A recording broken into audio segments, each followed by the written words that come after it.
Hey everyone, welcome back to a book talk video. This will cover the books I read in the last half of 2016 and the first half of 2017. As always, apologies if I mispronounce anything, but in many instances, this will be the first time I've actually said some of the names or locations out loud. I will start off with two books I didn't finish. One I thought I would, and the other one is a pretty new start, just to kind of let you know what I'm reading now. But the latest book I started is Hunger and the Sword, Warfare and Food Supply in Roman Republican Wars. I really like reading about logistics, and the Alexander the Great Campaign Logistics Manual is one of my favorite reads. Basically to remind myself how precarious this all is, because it takes a lot to get everyone fed, and it can break down really easily. And when you read about just how much it takes, it'll make you a little worried. But this is probably more about the institution so far from what I've read than the actual technical aspects. The Alexander the Great book talked about how much grain a horse would need versus a mule versus a person, how much you'd have to carry, how long that food would last. So far, this has touched on that, but it's more about how the Romans set up supply chains and the offices that ran them. Like I said, this is a pretty fresh start, so they might actually get into the nitty-gritty. I'd be happy either way. The other book is one I thought I would finish before the end of June, but I just didn't make it, and that's Poilu. And this is a diary of World War I. I got it some time ago. Was really excited to get it, but for some reason kept putting it off. As you can see, this is the writings of Corporal Louis, and I've read his last name, or I've heard his last name pronounced several different ways. So I think it's Bartha.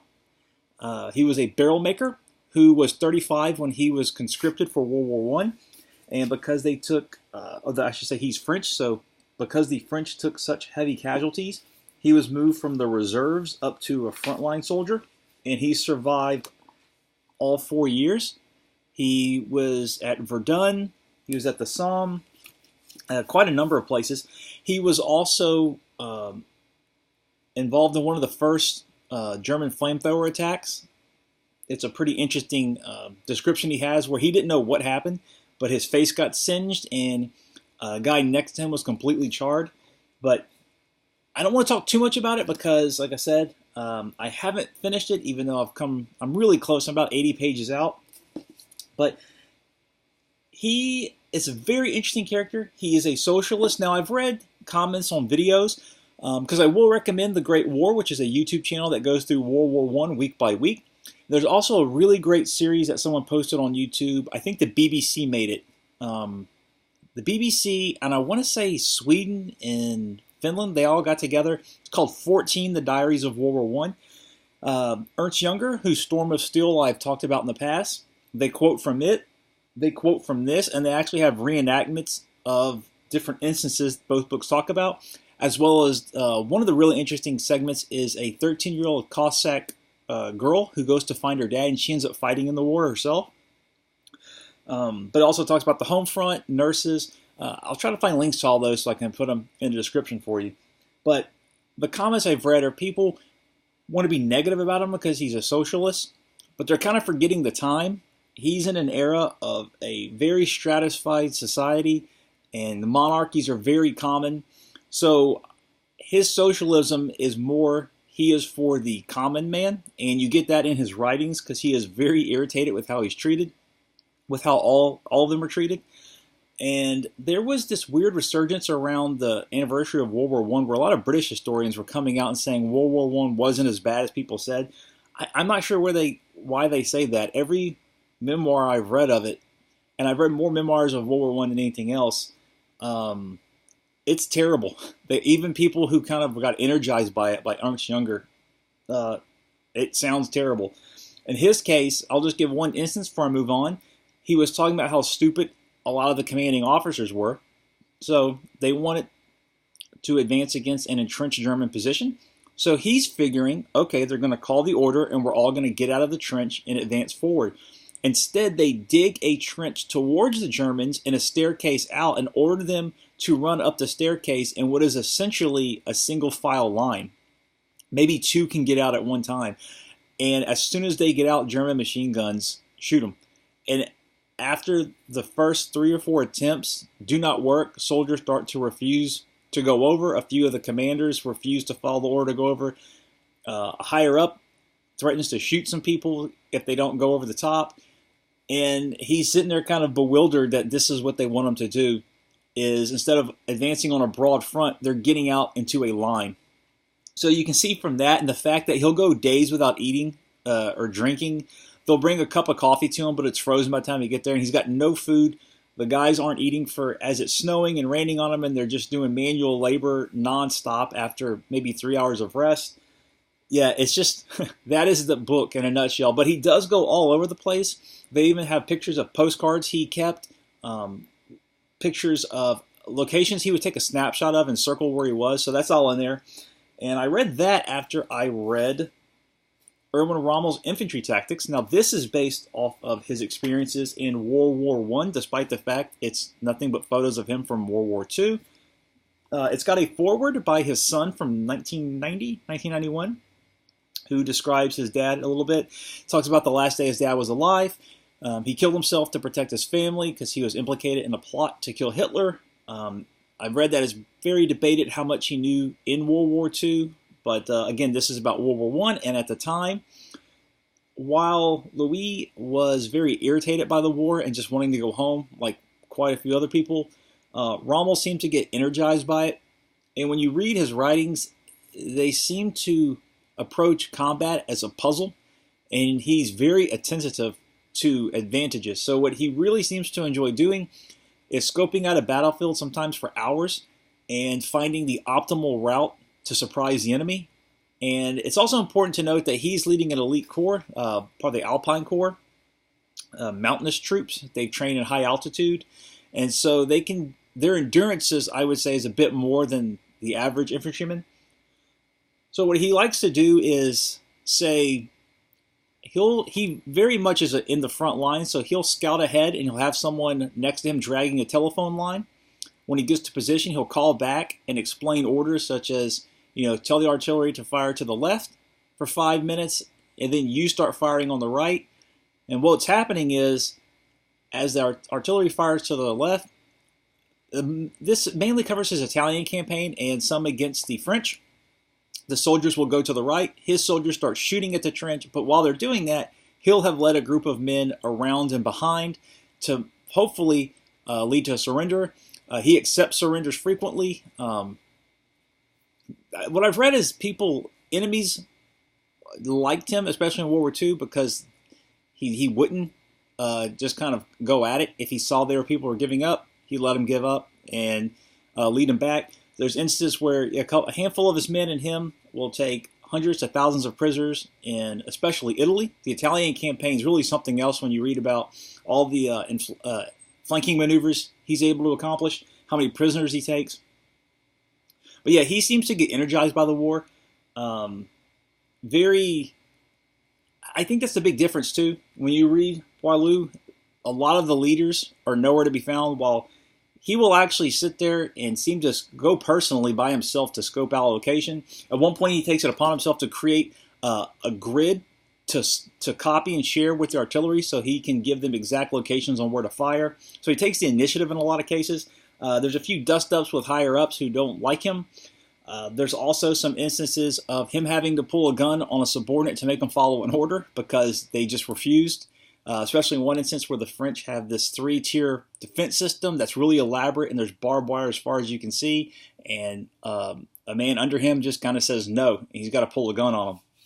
So it's got very much of a journal aspect as well. He kind of talks about how he gets to a battle, what happens at the battle, and his observations of the battle.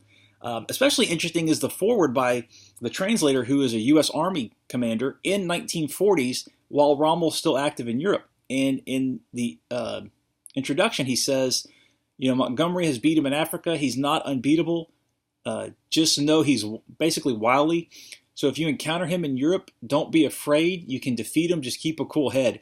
And it was just really something else to read a note written about him as he's still active, and this guy trying to reassure subordinates and other commanders that he can be defeated despite what you've heard.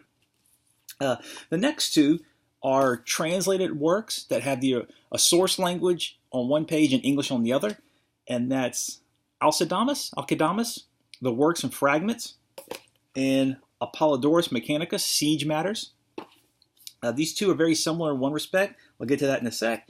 Alcidamas, this is the little bit that's left of his work. You get it, like I said, in the source language, and a commentary for each bit.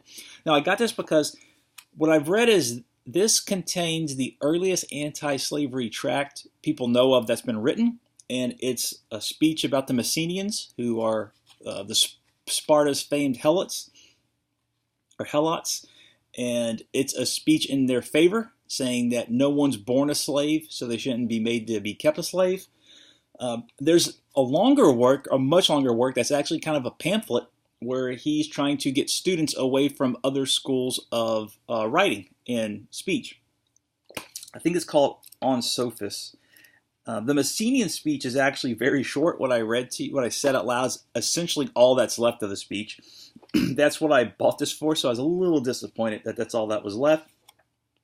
There's a bit on this writing exercise or a speech exercise about Odysseus. But yeah, it's pretty. It can be dry, but it's pretty interesting just to see how a teacher of rhetoric would try to attract students and what kind of topics they covered. Apollodorus Mechanicus is said to have been a head engineer in the time of Trajan, and this is said to be a letter to Trajan. They are guessing it's right before the Second Dacian War, because he makes a reference in the header or the introduction that it was an honor to serve with you before. I can't make it, but I'm sending some guys along who know how to build these things. Again, this has the source material, and it has commentaries. Now, that's why these two are similar, is that you get the translation and you get notes, not just about the material itself, but their thoughts on the word choices, what was going on when they translated it. Less so here, much more so here. This is almost as useful as in terms of finally getting to read this, because this is the first full translation of it in English. That alone's interesting, but the translator's comments are very interesting. You read about other words they could have used, why they went with the choice they did. It's very, very detailed, which is pretty good because this work is fairly dry. And they do something that is interesting, though, in that, let me see if I can find it. There are tons of notes. Okay, if you can see here, there are words that are larger than others. Let's see. That is because the words that are larger are from the original manuscript, and the words that are smaller are thought to be later additions. And this had caused problems for quite a few years because there are some things that are very fanciful, so people kind of just wrote Apollodorus off as being the actual engineer that Trajan was in talks with. But what they found is that when they start looking at word usage, and especially item usage, that some of this was added centuries later, quite up to 500, 600 years later. In one instance, Apollodorus basically lays out what he's going to recommend, which are items that are easy to build, easy to transport, and can be built on hand with soldiers and with whatever's nearby. So he recommends ladders. He basically says if you build them sturdy enough, you can move them up to the wall quickly as long as they're adequately protected going up to the wall. But then later on you read someone say, no, don't use ladders. Those are terrible ideas. So, that's a later translation or a later edition. One that was really written off that they thought he came up with, which turned out to be later as well, which is a sort of combat raft where you're supposed to build a raft upstream, is it, from a city, construct it, and tie it on both shores, and then cut one so that it swings and slams next to the city wall. Like, that's just so elaborate, and there's no way that could be built because the city would see what you're doing, and the defenders would try to destroy it, and just the luck of that thing swinging exactly where it needed to. So, of course, they found out through word usage that was a much later addition. But what they stress is that when people were adding these things, they weren't trying to correct Apollodorus, and they weren't trying to take credit for his writing. They viewed it as an ongoing discussion, so they were making their own recommendations and their own suggestions. The only downside is that the author talks about illustrations that are not included in this book, and as this is the only English translation of it, I don't know why he thinks the readers would have the German edition or a French edition, and a very specific one at that, to get these illustrations he's noting. He does include a few. They look like he hand drew them, which are good enough, so I'm not sure why he just didn't do that more often, because sometimes the descriptions are kind of hard to follow, especially if it gets a little technical. That's also how you know it's some of the text is a later edition, because he stresses the Trajan. He's going to try to use layman's terms because he's not a good writer, and so it can be easily understood. But then it gets technical, or just kind of a jumbled description. So I really wish they would have had more sketches. But yeah, if you're interested in how works are translated, and just the Dacian campaign or Apollodorus Mechanicus in general, I'd recommend that. It's a good read. Like I said, it's dry, but you'll get a lot out of it.